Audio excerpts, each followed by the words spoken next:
میں نے کرنل سے کہا کہ مجھے اس مہم کو سر کرنے کے لیے اکیلا چھوڑ دیجیے، میں کیمپ سے غیر حاضر رہوں گا اور مقصد حل ہوتی کوئی کارروائی کرنے سے پیشتر آپ کو خبر دوں گا۔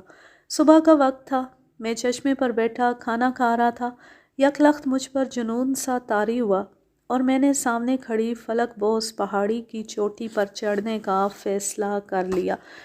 کھانے سے فارغ ہو کر پانی پیا، پھر بندوق اور بھنے ہوئے چنوں کا تھیلا گلے میں ڈالا اور کمر پر گرم کمبل باندھ کر پہاڑی پر چڑھنا شروع کر دیا۔ آگے ایک خطرناک عمودی چٹان آ گئی، میں اب اوپر کی طرف رینگ رہا تھا۔ ایک نظر نیچے کی طرف دیکھا، اتنی گہری کھائیاں تھیں کہ میرا رواں رواں لرز اٹھا۔ میں آنکھ بند کر کے چھپکلی کی طرح اس چٹان پر چڑھ گیا۔ آگے ہموار پہاڑی سلسلہ تھا، پہاڑ کی چوٹی بہت بلند تھی۔ تھوڑی دور چل کر اس قدر گھنا پہاڑی جنگل آیا کہ سورج بھی نظر نہ آتا تھا۔ تاریک جنگل ختم ہوا تو ایک انتہائی دلکش اور جاذب نظر مقام آ گیا۔ اس مقام کے تین طرف سفید چمکدار پہاڑی فصیل تھی اور مغرب کی جانب درختوں کی دیوار کھڑی تھی۔ قریبی شفاف پانی کا ایک دل فریب تالاب تھا جس کے چاروں طرف سبزے کا فرش اور خود رو پھلواریاں اگی ہوئی تھیں۔ سورج غروب ہوا، میں نے وضو کر کے مغرب کی نماز ادا کی، پھر بھنے ہوئے چنے کھا کر رات بسر کرنے کی غرض سے ایک درخت پر چڑھ گیا۔ تھوڑی دیر بعد بندروں کی خرخر کی آواز آئی، میں نے تالاب کی طرف دیکھا۔ شام کے دھندلکے میں بڑا ہولناک منظر تھا۔ ایک قوی ہیکل بندر نے کافی لمبے سیاہ ناک کا پھن ہاتھ میں پکڑ رکھا تھا اور وہ سانپ بندر کے جسم سے لپٹا ہوا تھا۔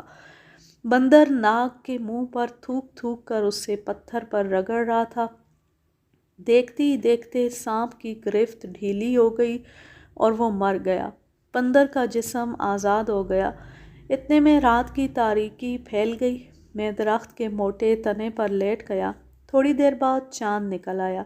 میرے قریب کے درخت پر بیٹھے ہوئے بندر خر خر کرنے لگے۔ یکا یک اس درخت سے ایک بندر لڑکھنیاں کھاتا ہوا زمین پر گرا۔ میں نے غور سے دیکھا، وہی ناگ کا قاتل تن و من بندر تھا۔ ایک کالے رنگ کی ناگن اس کی گردن سے لپٹی ہوئی تھی۔ وہ گھبرا کر تالاب کی طرف بھاگا اور گھاس پر گر کر مر گیا۔ وہ ناگن رینگتی ہوئی سامنے ایک غار کی طرف روپوش ہو گئی۔ سنا کرتے تھے کہ ناگن اپنے ناگ کا انتقام لیے بغیر چین سے نہیں بیٹھتی، لیکن اس روایت پر کبھی یقین نہیں کیا تھا۔ میں اس بندر کا انجام دیکھ کر حیران و ششدر رہ گیا۔ میں نے پھر تالاب کی طرف دیکھا تو ڈر کے مارے میرا دل بیٹھ گیا۔ تالاب کے اندر انسانوں کی کھوپڑیاں تیر رہی تھیں۔ لمحے بھر کے لیے میرا سانس رک گیا۔ ایسا محسوس ہوتا تھا جیسے بہت سے پراسرار انسان سطح آب پر سر نکالے پانی کے اندر تیر رہے ہوں۔ میں مشہور انگریز شکاریوں کے ہمراہ انتہائی بھیانک اور تاریک جنگلوں میں شکار کھیل چکا تھا، لیکن ایسا ہیبت ناک منظر کبھی نہ دیکھا تھا۔ ان کھوپڑیوں میں زرد چیتے کی سی آنکھیں چاند کی تیز چاندنی میں چمک رہی تھیں۔ مجھ پر موت کا سکوت طاری تھا اور میں اپنی غلطی پر سخت پشیمان رہ رہ کر خیال آ رہا تھا کہ اس دشوار گزار پہاڑی پر چڑھنے سے میریا کے قاتل کا کیا تعلق۔ میں نے جائے واردات کو چھوڑ کر اس پہاڑ پر چڑھ کر سخت غلطی کی تھی۔ دوسرے لمحے ہمت کر کے میں نے پھر تالاب کی طرف دیکھا تو اپنی بزدلی پر سخت نادم ہوا، کیونکہ ایک اود بلاؤ تالاب کے کنارے بیٹھا تھا۔ میں سمجھ گیا یہ سب اود بلاؤ ہیں۔ اگر اود بلاؤ کو نہ دیکھتا تو فوراً واپس جا کر کرنل ولسن کو بتاتا کہ یہ پہاڑ بدروحوں کا مسکن ہے اور میریا کی موت میں انہی کا ہاتھ ہے۔ اود بلاؤ گوشت خور جانور ہے، یہ خشکی پر بھی چل پھر سکتا ہے، لیکن اس کے جسم کی بناوٹ پانی کی زندگی کے لیے زیادہ موزوں ہے۔ یہ جتھے بنا کر مچھلیاں شکار کرتے ہیں اور دریاؤں اور جھیلوں کے کنارے بل بنا کر رہتے ہیں۔ رات درخت پر ہی گزار دی۔ صبح ہوئی تو پرندے چہچہانے لگے۔ میں درخت سے اترا تو ایک سور نے میرا استقبال کیا۔ میں نے فائر کیا، اس کی کھوپڑی اڑ گئی۔ میں چوٹی کی طرف چل پڑا۔ تھوڑی دور چل کر ایک آبشار آیا۔ میں وہاں چنے کھا کر لیٹ گیا۔ دوپہر ڈھلے اٹھ کر آگے چل دیا۔ میرے سامنے خوبصورت پہاڑی نظاروں کا سلسلہ دور تک چلا گیا تھا۔ اچانک اس جنگل میں بین بجنے کی سریلی آواز سنائی دی۔ میں نے ادھر ادھر بین بجانے والے کو تلاش کیا مگر پتہ نہ چلا۔ پھر وہ دلکش آواز بند ہو گئی۔ میں ایک پتھر پر بیٹھ گیا۔ سامنے سے بہت لمبا سفید رنگ کا ایک انتہائی حسین سانپ رینگتا ہوا آیا۔ میں نے رائفل شانے سے لگائی اور گھوڑا دبا دیا۔ اس سانپ کے 2 ٹکڑے ہو گئے۔ دفتن عقب سے آواز آئی، جناب یہ سانپ کیوں مار ڈالا؟ میں نے پیچھے دیکھا۔ ایک معمر شخص ہاتھ میں توڑے دار بندوق لیے کھڑا تھا۔ اس کی آنکھوں میں غضب کی چمک تھی۔ میں نے پوچھا، یہ سانپ آپ کا تھا؟ جناب میں اسے پکڑنا چاہتا تھا، یہ بہت نایاب ناگ تھا، میں اس کے منہ مانگے دام وصول کرتا۔ آپ شکار کی غرض سے یہاں آئے ہیں؟ آپ کو کیا بتاؤں کہ میں یہاں کیا کرنے آیا ہوں؟ مجھ سے ایک غلطی سرزد ہوئی ہے۔ پہیلیوں میں بات مت کیجیے، مجھے بتائیے کہ کیا معاملہ ہے؟ جناب کبھی میں شکاری تھا، پیشہ ور شکاری، معاوضہ دینے میں بہت کنجوس ہوتے ہیں، اس لیے شکاری زندگی کو خیر بات کہہ کر میں نے سانپ پکڑنے شروع کر دیے۔ ناگ دہرادون اور مسوری میں یورپین سپیروں کے ہاتھ فروخت کر دیتا ہوں۔ میرا نام نظام الدین ہے، میں ضلع آگرہ کا رہنے والا ہوں۔ میں نے اسے بتایا کہ میں فوج میں رسالدار ہوں۔ آپ میرے ساتھ چلیے، وہیں باتیں ہوں گی۔ میں نظام الدین کے ہمراہ پہاڑی چوٹی کے عین نیچے ایک کھلے پہاڑ پر پہنچا۔ اس جگہ سے سینکڑوں میل دور تک پہاڑی مناظر صاف نظر آ رہے تھے۔ فطرت کی جلوہ آرائیاں انتہائی جاذب نظر تھیں۔ وہیں نظام الدین کا پٹارا رکھا تھا۔ اس پٹارے میں سیاہ رنگ کے 4 زہریلے ناگ تھے۔ میں نے نظام الدین سے پوچھا کہ کیا بین کی آواز سانپ کو واقعی مدہوش کر دیتی ہے؟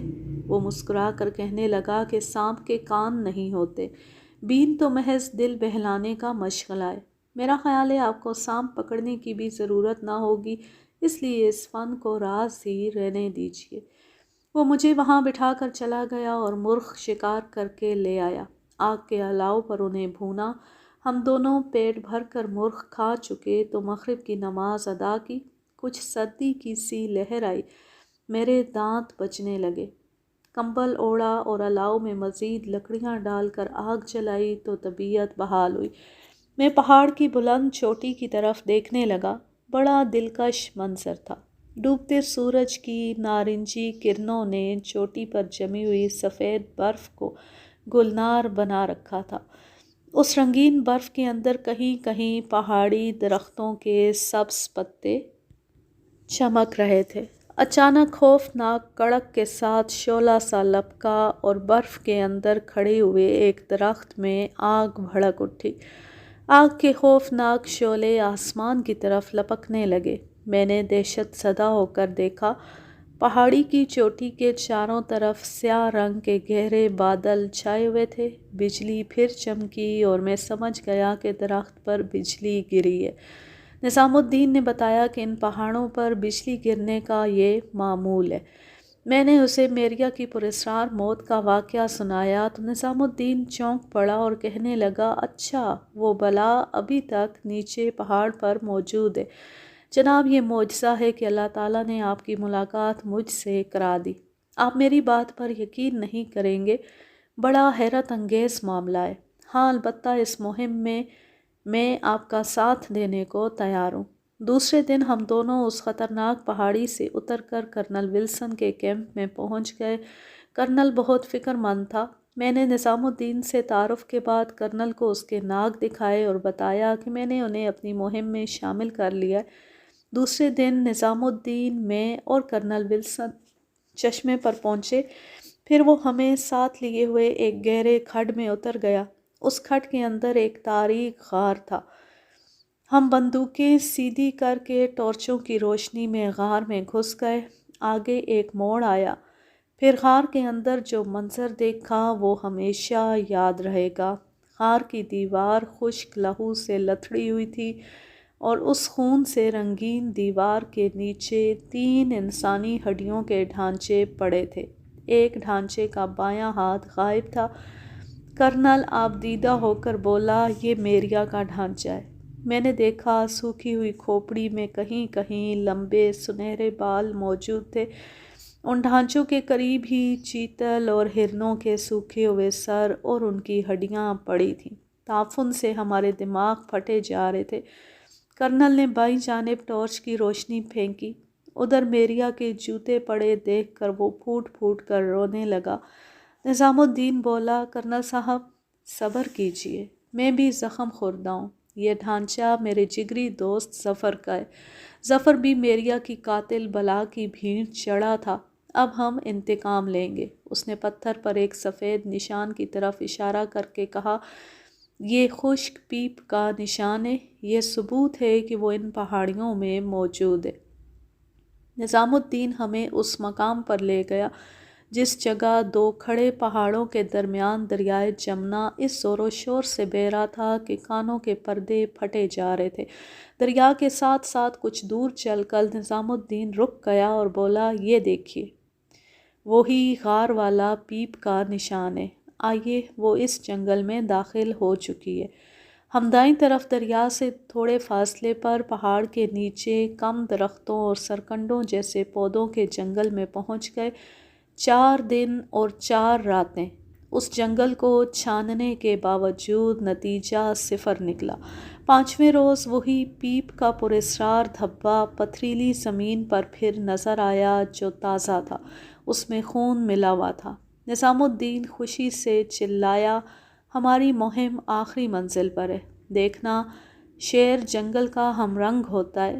شیر درختوں کے سائے میں بیٹھا ہو، سورج چمک رہا ہو، کرنیں درختوں کے پتوں سے چھن چھن کر زمین پر گرتی ہوں تو زمین، دھوپ اور سائے اس طرح ملے ہوئے ہوتے جس طرح شیر کے جسم پر سیاہ دھاریاں ہوتی ہیں۔ اس لیے شیر کا رنگ اس کے لیے فائدہ مند اور شکاریوں کے لیے ضرر رساں ہوتا ہے۔ میں آپ لوگوں کو ہوشیار کر رہا ہوں کہ یہ جنگل شیر کے لیے مفید اور انسان کے لیے خطرناک ہے۔ وہ ادھر ادھر دیکھتا رہا اور اچانک ایک طرف اشارہ کرتے ہوئے سرگوشی میں کہنے لگا، وہ دیکھیے، شیر ہے۔ واقعی ایک درخت کے نیچے شیر لیٹا ہوا تھا۔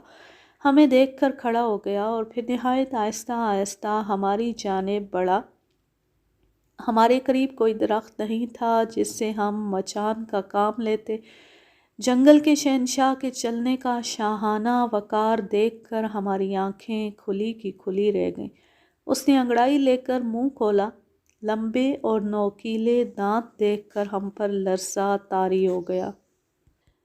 جن لوگوں کا شیر سے پالا پڑا ہے وہ خوب جانتے ہیں کہ بغیر مچان کے آمنے سامنے مقابلہ کر کے شیر کو مار دینا انسان کی بہادری کم اور معجزہ زیادہ ہوتا ہے۔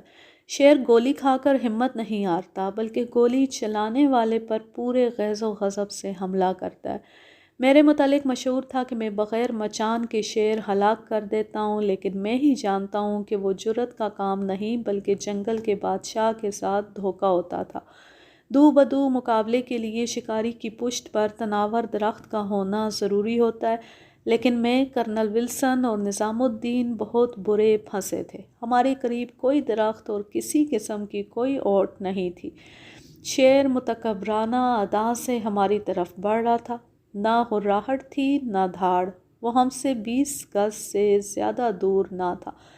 نظام الدین کے پاس توڑے دار بندوق تھی۔ میں نے اور کرنل ولسن نے شیر کے منہ کا نشانہ لے کر اپنی اپنی رائفل سے ایک ساتھ 2 فائر کیے۔ دھماکے کے ساتھ ہی میں اور شیر گتھم گتھا تھے۔ یہ اتنی تیزی سے ہوا کہ مجھے قطعاً علم نہ ہو سکا کہ یہ کیسے ہوا۔ پھر اچانک ہی میں اس کی گرفت سے نکل کر نشیب میں لڑھکتا چلا گیا۔ مجھے اتنی مہلت مل گئی کہ میں نے کھڑے ہو کر شیر کی طرف دیکھا۔ وہ جنگل کی طرف بھاگا جا رہا تھا۔ میں نے اپنے کپڑے دیکھے، خون میں تر تھے۔ کرنل ولسن اور نظام الدین آ گئے۔ مجھے لہو میں نہایا دیکھ کر وہ گھبرا گئے۔ انہوں نے میرے جسم کی بوٹی بوٹی کا معائنہ کیا۔ نظام الدین خوش ہو کر بولا، یہ بہت بڑا معجزہ ہے۔ کرنل ولسن بولا، نظام الدین، یہ آپ کا کارنامہ ہے کہ ان کی زندگی بچ گئی۔ آپ نے ان سے کشتی لڑتے ہوئے شیر کی گردن میں خنجر گھونپ کر بڑی جرأت کا کام کیا ہے۔ شیر اس قدر شدید زخمی ہے کہ اس کا زندہ بھاگ جانا حیرت ناک ہے۔ وہ دریا کی سمت گیا ہے، 2 گولیاں اس کے جسم میں گھس گئی ہیں اور نظام الدین کا خنجر اس کی گردن میں پیوست ہے۔ میرا دل ابھی تک زور زور سے دھڑک رہا تھا، تاہم میں نے ہمت کر کے کہا کہ ہمیں فوری طور پر زخمی شیر کا تعاقب کرنا چاہیے۔ ہم اس کے خون کے نشان دیکھتے چل پڑے۔ میرے حواس مکمل درست نہیں ہوئے تھے۔ قسمت کی ستم ظریفی ملاحظہ ہو کہ میں اپنے ساتھیوں سے جدا ہو گیا، کیونکہ جنگل گھنا اور میں زخمی تھا۔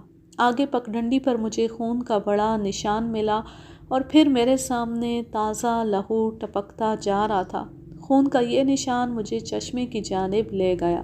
میں چشمے کے قریب پہنچا تو سورج ڈوب گیا اور تاریکی پھیلنے لگی۔ قریب کی جھاڑیوں میں کسی انسان کے کراہنے کی آواز آئی۔ میں نے ٹارچ روشن کر کے ادھر دیکھا۔ کرنل ولسن کا ایک گھڑوالی ملازم کرم سنگھ خون میں لت پت پڑا کرا رہا تھا۔ میں نے اسے اٹھایا۔ کرانے کی آواز کے ساتھ یہ الفاظ اس کی زبان سے نکلے کہ ریجا کو ناگ نے ڈس لیا ہے، میں آپ لوگوں کی تلاش۔ الفاظ اس کے منہ میں اٹک کر رہ گئے اور اس کا سر ڈھلک گیا۔ وہ میرے ہاتھوں میں دم توڑ گیا۔ اتنے میں کرنل صاحب اور نظام الدین آ گئے۔ وہ کرم سنگھ کی لاش دیکھ کر حیران رہ گئے۔ شیر نے اس کے پیٹ اور سینے کو چیر پھاڑ دیا تھا، انتڑیاں باہر نکلی ہوئی تھیں۔ ہم لاش اٹھا کر کیمپ میں پہنچے۔ ریجا بری طرح تڑپ رہا تھا اور اس کے منہ سے خون جاری تھا۔ 6 گھڑوالی ملازم پریشانی کے عالم میں اس کے پاس بیٹھے تھے۔ کرم سنگھ کی لاش دیکھ کر وہ زاروں قطار رونے لگے۔ بڑا روح فرسا منظر تھا۔ ایک گھڑوالی بولا، ریجا کو نظام الدین کے ناگ نے ڈس لیا ہے، یہ پٹارا کھول کر سانپ دیکھ رہا تھا۔ کرم سنگھ آپ لوگوں کی تلاش میں گیا اور شیر کی جھپیٹ میں آ گیا۔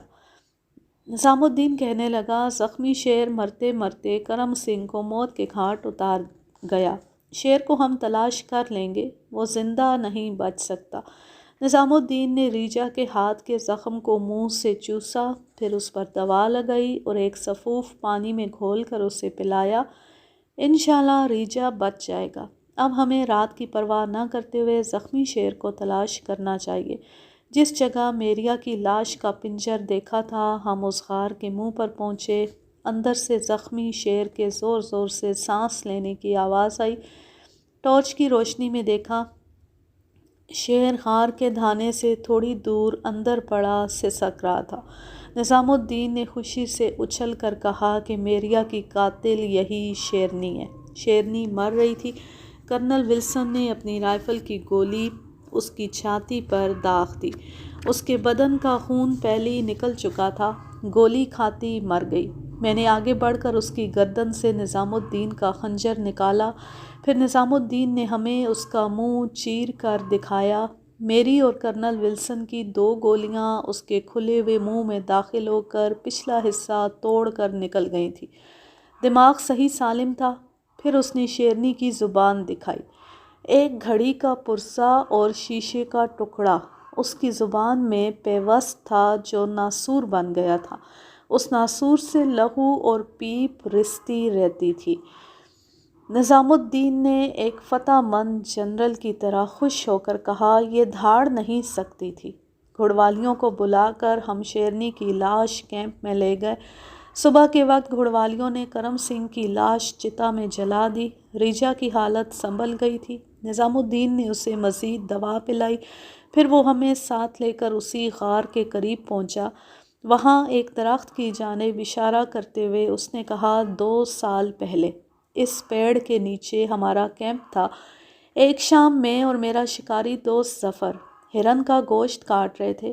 اچانک اس غار سے ایک شیر کا بچہ نمودار ہوا۔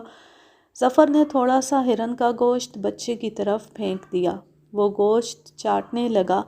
اسی لمحے ایک بیمار شیرنی غار سے نکلی۔ ہم گوشت اٹھا کر درخت پر چڑھ گئے۔ وہ بچہ گوشت چھوڑ کر اپنی ماں کے تھنوں کو چوسنے لگا۔ شیرنی بیمار اور بھوکی تھی، دودھ خشک تھا۔ ظفر نے گوشت کے کئی ٹکڑے شیرنی کی جانب پھینک دیے۔ وہ گوشت کھا کر اپنے بچے کو ساتھ لے کر واپس غار میں چلی گئی۔ یہ معمول بن گیا۔ ہمارے شکار کا بڑا حصہ وہ شیرنی کھانے لگی۔ اس میں جان آ گئی۔ بچہ جو بھوک سے نڈھال تھا چوکھڑیاں بھرنے لگا۔ ایک دن خرگوش کا گوشت بنا کر اسے پتھر پر رکھ کر میں وضو کرنے لگا۔ وضو کرتے وقت میں نے گھڑی کھول کر گوشت پر رکھ دی۔ اسی لمحے شیرنی آ گئی۔ میں ڈر کر درخت پر چڑھ گیا۔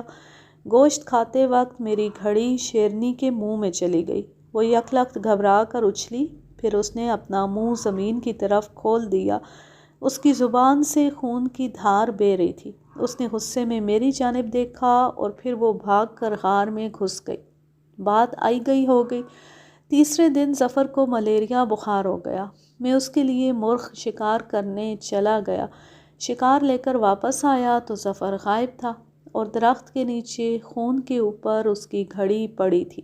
میں سمجھ گیا کہ شیرنی میری گھڑی کھا کر نفسیاتی مرض کا شکار ہو چکی ہے۔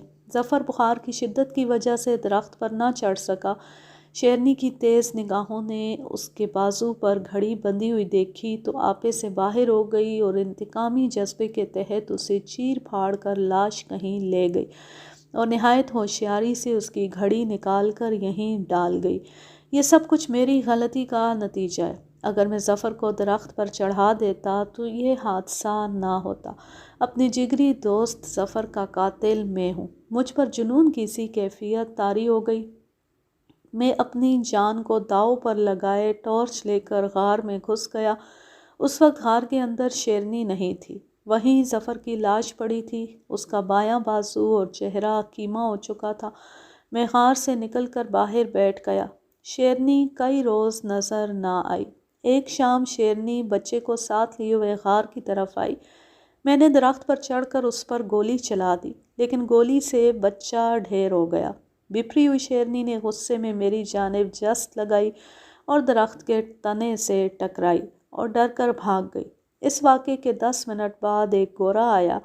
اس نے دکھ بھرے لب و لہجے میں مجھے بتایا کہ ہم چشمے کے قریب خیمے میں تھے۔ میرا چھوٹا بھائی باہر لیٹا ہوا تھا۔ یکا یک اس کے حلق سے چیخ بلند ہوئی۔ میں خیمے کے اندر سے نکلا۔ میرا بھائی غائب تھا، البتہ اس کا بایاں ہاتھ جس میں گھڑی بندھی ہوئی تھی خیمے کے پیچھے پڑا تھا۔ یہ سب کچھ بجلی کی سی صورت سے ہوا۔ میں اس طرف آیا تو بندوق کا دھماکہ سنائی دیا۔ میں اس گورے کو ساتھ لے کر جدھر سے شیرنی آئی تھی ادھر گیا۔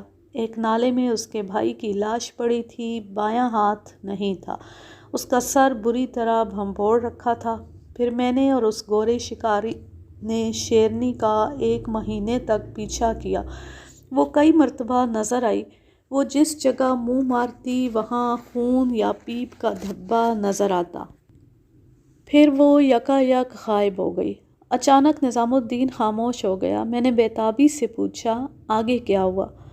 اس نے دزدیدہ نگاہوں سے کرنل ولسن کی جانب دیکھ کر کہا، جناب، میریا کی قاتل یہی شیرنی تھی جس کو مار کر آپ نے انتقام لے لیا ہے۔ یہ میری شکاری زندگی کا انوکھا واقعہ ہے کہ شیرنی صرف ان انسانوں کو مارتی تھی جن کی کلائی پر گھڑی بندھی ہوتی تھی۔ وہ انسان کا گوشت نہیں کھاتی تھی۔ گھڑی والے بازو کو جسم سے الگ کر کے سر اور چہرے کو کچل دیتی تھی۔ اس کہانی کا ماخذ ہے سیارہ ڈائجسٹ، فروری سن 1970۔ اب میں لیتی ہوں آپ سے اجازت۔ یہاں رہیں، خوش رہیں، شاد و آباد رہیں، ہنستے مسکراتے رہیں، اور اگر یہ کہانی یا میرا انداز پسند آئے تو اس چینل کو سبسکرائب ضرور کر لیں، بیل آئیکن کو ضرور پریس کریں تاکہ آنے والی ہر نیو ویڈیو کی نوٹیفیکیشن آپ کو بر وقت ملتی رہے۔ اس ویڈیو کو، اس کہانی کو لائک کیجئے، اچھا سا کمنٹ کیجئے، زیادہ سے زیادہ شیئر کیجئے۔ اللہ حافظ، اللہ نگہبان۔